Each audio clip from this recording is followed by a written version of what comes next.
Hello, I'm Ollie and this is Criminally, where I talk about crime, pulp, horror, that kind of thing. Today I've got a review for you of two 70s revenge novels, The Shrewsdale Exit and Captain Blood.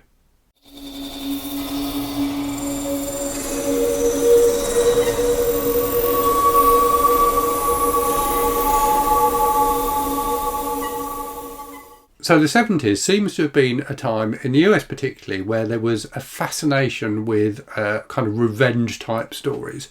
And in particular, stories about men getting revenge for terrible things that have been done to their wives and daughters. You know, there's loads of examples of it. Probably the most famous is Death Wish by Brian Garfield, which was later filmed with Charles Bronson in the lead role. But there are loads and loads of novels and movies that play into that same kind of trope. And I'm not sure why that was. I'm not sure if in part it was a response to the feminist movement, but it definitely feels like it was a big thing.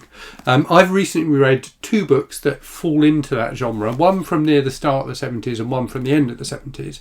And I thought they were both interesting because they both have a slightly different take on that style of revenge story. So I thought I would talk to you about both of them in a single video. So the books are The Shrewsdale Exit by John Buell, and Captain Blood by Michael Blodgett.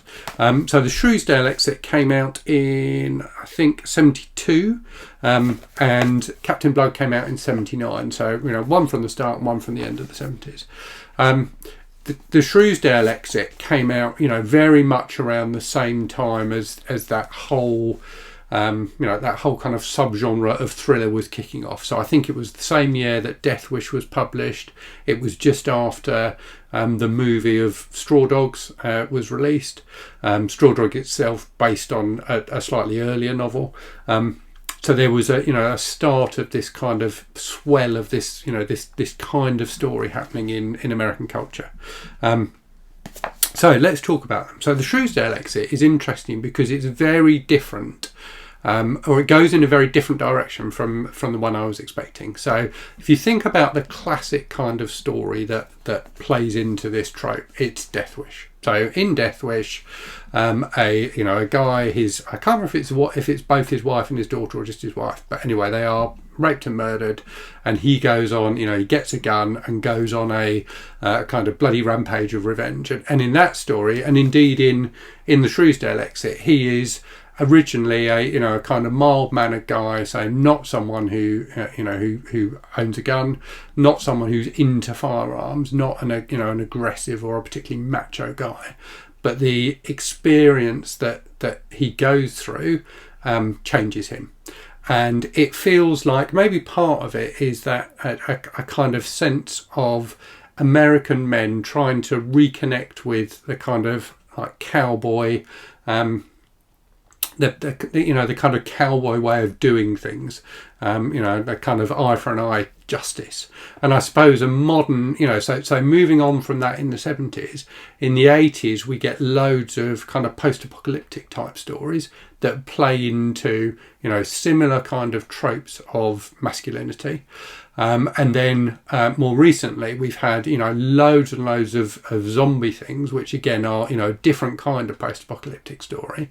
But The Walking Dead, certainly has that same kind of, masculinity in it. And indeed, Robert Kirkman, who wrote the original comic book, has made comments to that effect, that it's a story about, men protecting their women. So anyway, let's get back to these two books. So this one, I don't want to spoil the book, but it starts with this family, the husband, wife and daughter, travelling cross country in their car. They get driven off the road by a gang of bikers, and when the guy gets badly beaten, and when he wakes up, his wife and daughter are both dead. And it's about him then trying to get revenge on the gang, and that takes the book up to its halfway point. And what happens at that halfway point is something completely unexpected, which takes the story in a very different direction. And it ends up being a much more thoughtful book about the kind of pain of loss and coming to terms with that whole kind of grieving and acceptance process, that feels more realistic than something like Death Wish, where the route to the route to getting over the death of a loved one is to kill the people responsible, which is probably not the right way for us to go as a society. So a really, really interesting book, and a better book than I was expecting it to be. I was quite surprised, and there was a moment in the middle when I felt myself kind of wavering, because it ended up being not the story I expected, but it then kind of swept me up again, and I thought it was a really interesting book in the end. So Captain Blood is a very different beast. So Michael Blodgett, the author, had been an actor. I think he was kind of a bit of a child star, and also wrote some screenplays, including after writing this, he wrote the screenplay for the Tom Hanks movie Turner and Hooch, which is very different from Captain Blood. So this is a bizarre book, and it's bizarre right from the start. So the central character, this guy Captain Blood, is a very weird, very, very weird character, kind of hypersexualized. There's a huge amount of graphic sex in this book, and the story basically, which is told over, it's a much longer book than the Shrewsdale exit. It's 330 pages, which is probably longer than it needed to be, but he ends up getting wrapped up into like fighting a war against a drug gang when the daughter of a friend of his dies as a result of their actions. So he then goes on this kind of cross-country like revenge spree, which is much more typical of the kind of the kind of thing I was expecting from the Shrewsdale exit. But ends up, it takes a long time to get there. So the book has a very, very slow build-up, albeit a build-up packed with graphic sex and other weirdness.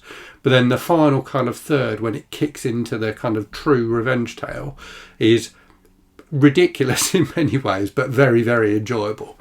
There's a particularly bizarre character who gets introduced towards the end, who's a female vet, who Captain Blood ends up having a very strange relationship with. If you've read the book, you'll know what I'm talking about. But that bit just boggled my mind. And it's a book that I think was kind of slightly notorious at the time. I believe the publication of it was delayed by a couple of years because the publishers were a bit concerned about the explicit content in the book. It got a kind of compelling blurb early on from Mario Puzo, author of The Godfather, who called it one of the most savagely graphic and terrifying novels I've read in years, which I think is a bit of an exaggeration, but I think that definitely persuaded the publishers that they should push it out. But I think it's long been out of print, as has the Shrewsdale exit. So these are the kind of books that were very, very popular in their day, and as I say, rode a wave of these kind of macho revenge stories, but which have long been out of print because people just aren't interested in that kind of bullshit anymore. So an interesting period in kind of American popular fiction. I think there's definitely an appeal to this kind of vigilante type story, and we do see it told in different ways. So the success of the Taken movies fairly recently, I think plays into similar ideas of men protecting women, but I'm not sure it's a particularly healthy thing for us to be obsessed with as a society. I think there are more interesting ways to tell similarly exciting and compelling stories that don't necessarily always rely on women being the victims and men being the saviours. So I hope you found that interesting. Let me know if you've read either of the books I talked about. And as always, thanks very much for watching. Hope you're safe and well out there. Hope you're reading good stuff. And I'll speak to you again very soon. Cheerio.